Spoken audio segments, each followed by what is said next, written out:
আজকে আমরা প্রথমে নতুন ধরনের একটি ফরম্যাট সম্বন্ধে ধারণা নিব। তারপরে ওই ফরম্যাটটি ব্যবহার করার মাধ্যমে আজকের এই যে ত্রিমিতিক গাণিতিক সমস্যাটির সমাধান করব। তাহলে এখন আমরা কি করব? নতুন ধরনের একটি ফরম্যাটের ধারণা নিব। আচ্ছা, ফরম্যাটটি কেমন?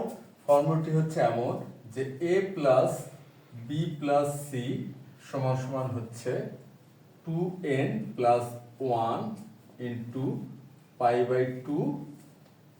এটা হচ্ছে সেই ফরম্যাট। এখানে কি দেওয়া আছে যে a plus B plus C সমান 2n plus 1 into pi by 2। এখন কথা হচ্ছে এই ফরম্যাটটি আমরা কিভাবে ব্যবহার করব সেই সম্বন্ধে আমরা একটা আলোচনা করবো আমরা আর কি, এবং গাণিতিকভাবে বিষয়টা দাঁড় করানোর চেষ্টা করবো যে এই ফরম্যাটটি আমরা কিভাবে ব্যবহার করতে পারি। আচ্ছা, এখন কথা হচ্ছে যে n এর মান যদি এমন হয়, n এর মান 1 2 3 4 ডট ডট হয়, অর্থাৎ n এর মান 1 হতে পারে, 2 হতে পারে, 3 হতে পারে, 4 হতে পারে, বা 5 হতে পারে, 6 হতে পারে, এমনি যে কোনো ধনাত্মক পূর্ণ সংখ্যাই হতে পারে। যদি হয় সেই ক্ষেত্রে আমরা এই ফরম্যাটটি থেকে কি ধরনের ধারণা পাই। এখন কথা হচ্ছে n সমান সমান 1 হলে কি হবে? হলে হবে a plus B plus C সমান সমান এখানে কি 2n প্লাস 1, এটা সমান সমান কি হবে? 2 ইন্টু 1 প্লাস হচ্ছে 1 সমান সমান হবে 3। তাহলে 2n প্লাস 1 সমান সমান কি হয়? 3 হয় যদি n 1 হয়। সেক্ষেত্রে আমরা এখানে পাচ্ছি 3 পাই বাই 2। n সমান সমান 1 হলে আমরা কি পাবো? a plus b plus c সমান সমান পাবো 3 পাই বাই 2। আচ্ছা, এখান থেকে আমরা কি ধারণাটি পেতে পারি? এখান থেকে আমরা একটা ধারণা দাঁড় করাতে পারি যে a প্লাস b সমান সমান হচ্ছে 3 পাই বাই 2 মাইনাস c। তারপর আমরা উভয় পক্ষে যদি সাইন অনুপাত নেই সেক্ষেত্রে বিষয়টা কি দাঁড়াবে? বা sine a plus B equal হচ্ছে sine 3 pi by 2 minus C. আমরা কি বললাম? উভয় পক্ষে সাইন অনুপাতটা নিলাম। তাহলে এখানে আমরা কি ধারণাটা পাবো?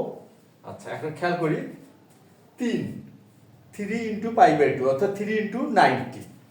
সুতরাং আমরা ওই যে কোণ, এটা তো একটা কোণ বোঝাচ্ছে, এটা কোণ বোঝানো হয় 3 into pi by 2 minus C. এই কোণের প্রান্তিক রশ্মিটা আমরা কোথায় পাবো?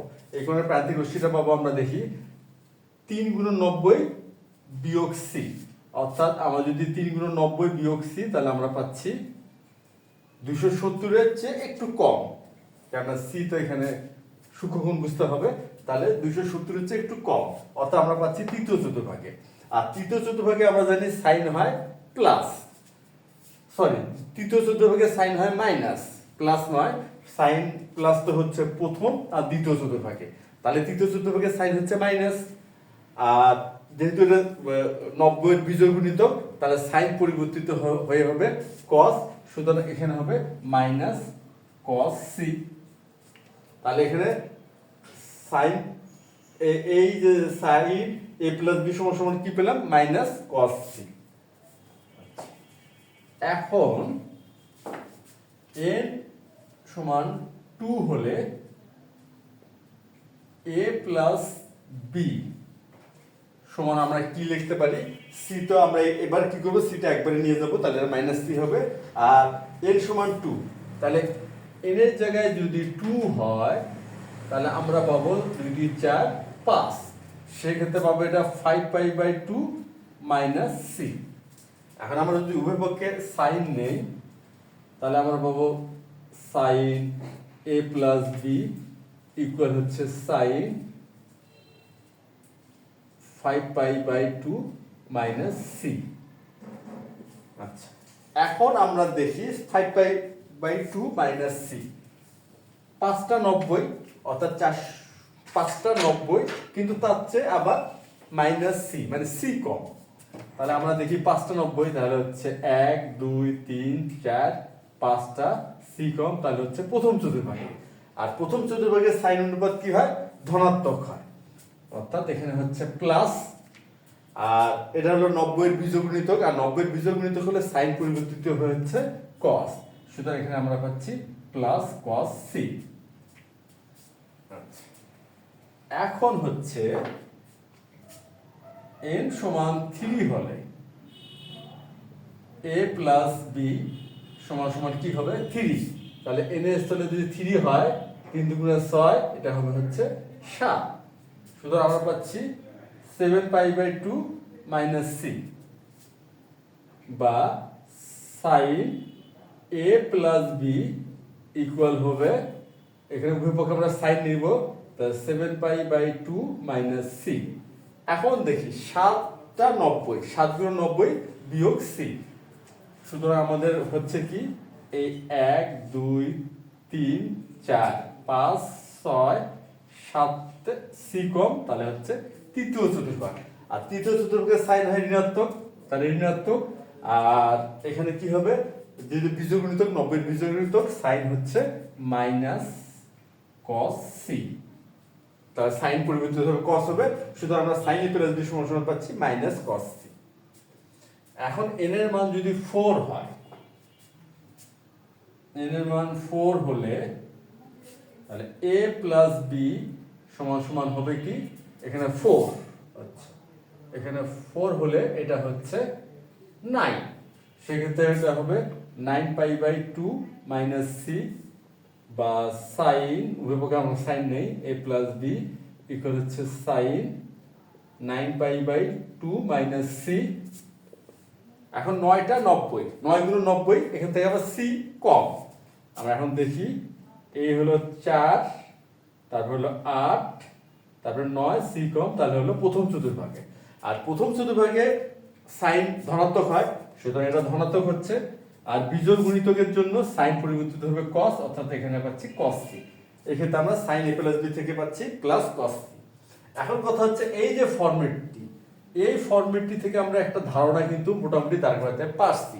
কেন আমরা জানি আমরা যে কোনো একটা প্যাটার্ন দাঁড় করাতে গেলে কমপক্ষে 3টি পদের ধারণা নিতে হয়, আর সেক্ষেত্রে আমরা এখানে পদের ধারণা নিলাম 4টি। তাহলে এখন কিন্তু আমরা মোটামুটি একটা প্যাটার্ন পেয়ে গেছি। কি হবে, এই যে দেখি, একবার সাইন এ প্লাস বি সমান হলো মাইনাস কস সি, আরেকবার সাইন এ প্লাস বি হচ্ছে প্লাস কস সি, তারপরে সাইন এ প্লাস বি পেলাম মাইনাস কস সি, তারপরে সাইন এ প্লাস বি পেলাম প্লাস কস সি। অর্থাৎ 1 এর মান যখন 1 হচ্ছে তখন আমরা পাচ্ছি মাইনাস কস সি, সাইন এ প্লাস বি সমান আর কি। এর মান যদি 2 হচ্ছে তখন সাইন এ প্লাস বি থেকে পাচ্ছি প্লাস কস সি।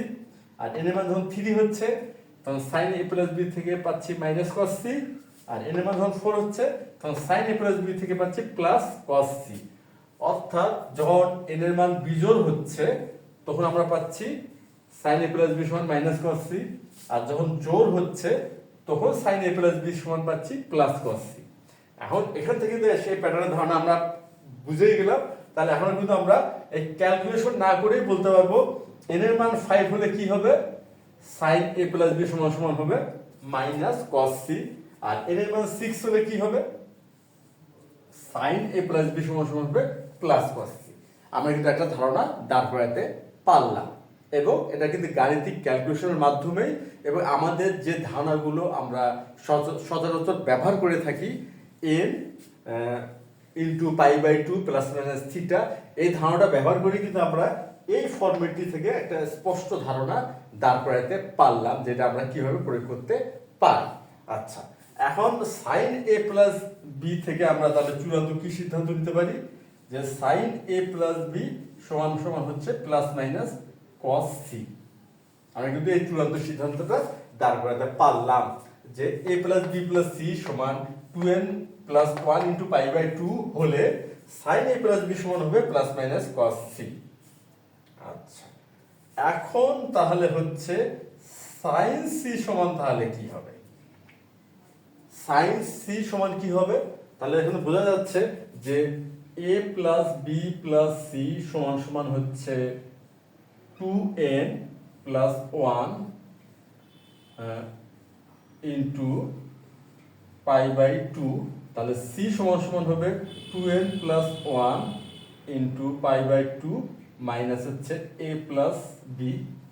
তাহলে এই ক্ষেত্রে এই যে ফরম্যাটটি আমরা ব্যবহার করলে পাবো কি, সাইন সমান সমান, এবং এই ধারণাটি যে প্লাস মাইনাস কস এ প্লাস বি। এটা তো বোঝা যাচ্ছে সাইন এ প্লাস বি সমান সমান যদি প্লাস মাইনাস কস সি হয় এই ফর্মুলাটি ব্যবহার করে, ফর্মুলাটি কি, ফর্মুলাটি হচ্ছে a plus B plus C equal হচ্ছে 2n plus 1 into pi by 2।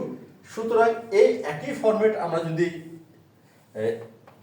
Sign C স্থলে ব্যবহার করি সেক্ষেত্রে আমরা পাবো প্লাস মাইনাস কস এ প্লাস বি। তাহলে আশা করি এই ফর্মেটটি কিভাবে ব্যবহার করা যেতে পারে বা কিভাবে প্রয়োগ করা যেতে পারে তার একটা স্পষ্ট ধারণা কিন্তু আমরা শেষ পর্যন্ত তারপরে পারলাম।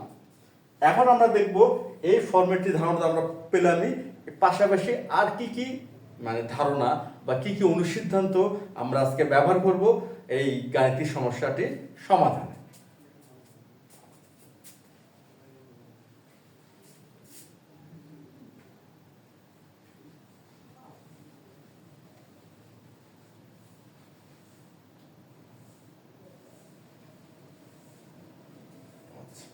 এখন আমরা দেখব সাইন 2a। সাইন 2a সমান লেখা যায় 2 sine a into cos a। তা সাইন 2a সমান কি লেখা যায় 2 sine a into cos a। এরপরে আমরা দেখব cos a plus b plus cos a minus b সমান কি হয়। Cos a plus b plus cos a minus b সমান লেখা যায় বা হয় 2 cos a into cos b। তাহলে cos a plus b plus cos a minus b সমান কি হয় 2 cos a into cos b। এরপর আমরা দেখি sin c plus sin d সমান কি হয়। sin c plus sin d সমান হয় 2 sin c plus d by 2 into cos c minus d by 2। এটা হলো sin c plus sin d এর অনুসিদ্ধান্ত, যেটা সমান লেখা যায় 2 sin c plus d by 2 into cos c minus d by 2। এখন আমরা এই অনুসিদ্ধান্তটা ব্যবহার যদি এক্ষেত্রে করি অর্থাৎ sin 2a plus sin 2b এর স্থলে, সেক্ষেত্রে কি হবে sin 2a plus sin 2b এর স্থলে সেক্ষেত্রে হবে 2 sin 2a plus 2b divided by 2 into cos 2a minus 2b divided by 2 equal 2 sin, এখানে যদি আমরা 2 কমন নেই সেক্ষেত্রে হচ্ছে a plus b by 2 into a plus b, আর cos এখানে আমরা 2 কমন নিব তাহলে পাচ্ছি a মাইনাস b বাই 2। এই 2 কে 2 দিয়ে ভাগ করব, 2 কে 2 দিয়ে ভাগ করব অর্থাৎ আমরা পাচ্ছি 2 sin a plus b into cos a minus b। সুতরাং sin 2a প্লাস 2b সমান আমরা লিখতে পাই 2 sin a plus b into cos a minus b। এটা আমরা কোন অনুসিদ্ধান্ত ব্যবহার করে এটা দাঁড় করালাম, এটা আমরা দাঁড় করালাম sin c plus sin d এই অনুসিদ্ধান্তটি ব্যবহার করার মাধ্যমে। এখন তাহলে আমরা আমাদের যে গাণিতিক সমস্যাটির সমাধান শুরু করতে পারি। সমাধান, তাহলে এখানে যেটা দেওয়া আছে a plus b plus c সমান 2n প্লাস 1 পাই বাই 2, তাহলে বা a প্লাস b সমান সমান হবে 2n plus 1 pi by 2 minus c, বা উভয় পক্ষে আমরা সাইন নেই তাহলে সাইন a প্লাস b সমান হবে sine 2n plus 1 pi by 2 minus c। তাহলে অতএব সাইন a প্লাস b সমান হবে প্লাস মাইনাস cos c। তাহলে সাইন a প্লাস b সমান সমান কি হচ্ছে প্লাস মাইনাস cos c। তাহলে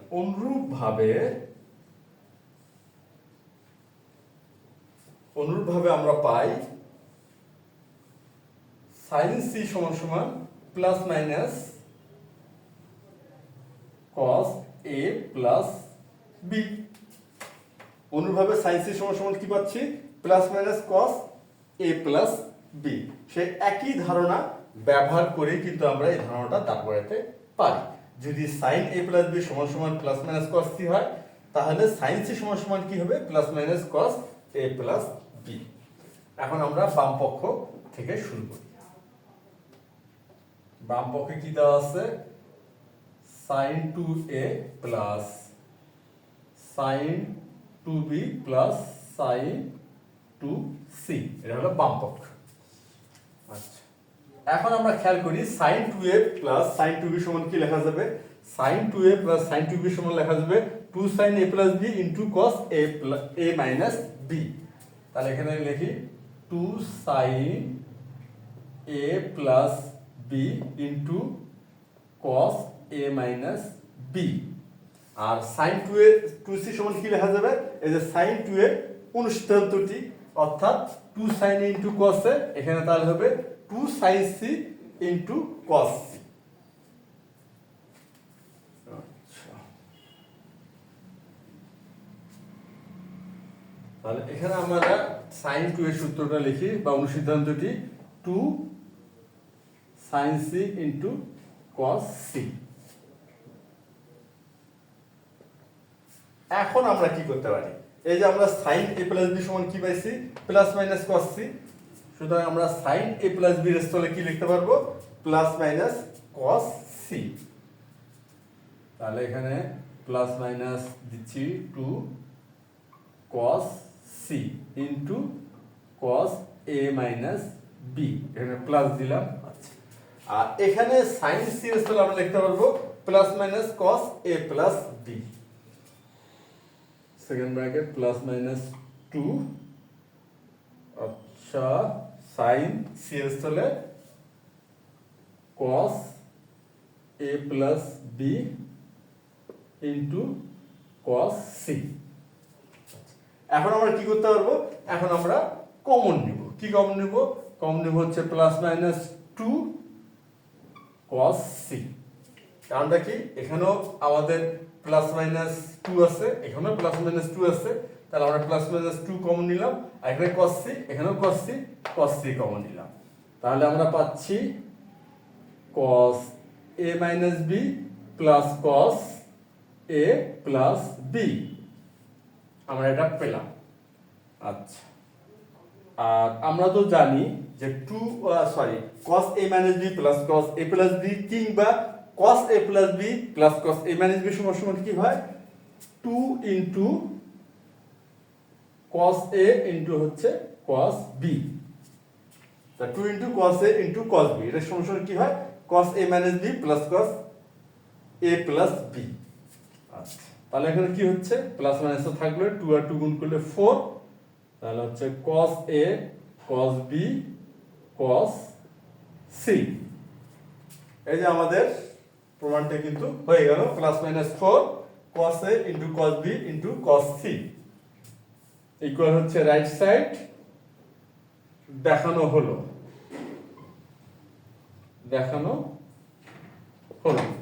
তা আজকে যে আমরা একটা ভিন্ন ধরনের ফরম্যাটের ধারণা পেলাম, এর আগের ক্লাসটাতেও কিন্তু আমরা ঠিক এই ধরনের একটি ফরম্যাটের ধারণা দাঁড় করেছি। আর এই ক্লাসটাতে করলাম, অর্থাৎ বলা যেতে পারে আমরা পরপর দুটি ক্লাসে একটু ভিন্ন ধরনের ফরম্যাট আমরা শিখলাম বা জানলাম, এবং এটা কি করে প্রয়োগ করা যেতে পারে সেটা আমরা গাণিতিকভাবে দাঁড় করালাম, যেটা কিনা হলো পূর্বের ধারণাগুলো ব্যবহার করার মাধ্যমে। তা আশা করি আজকের এই গাণিতিক সমস্যাটির সমাধান তোমরা সবাই বুঝতে পারছো। তাহলে আজ এই পর্যন্তই, ধন্যবাদ তোমাদের সবাইকে।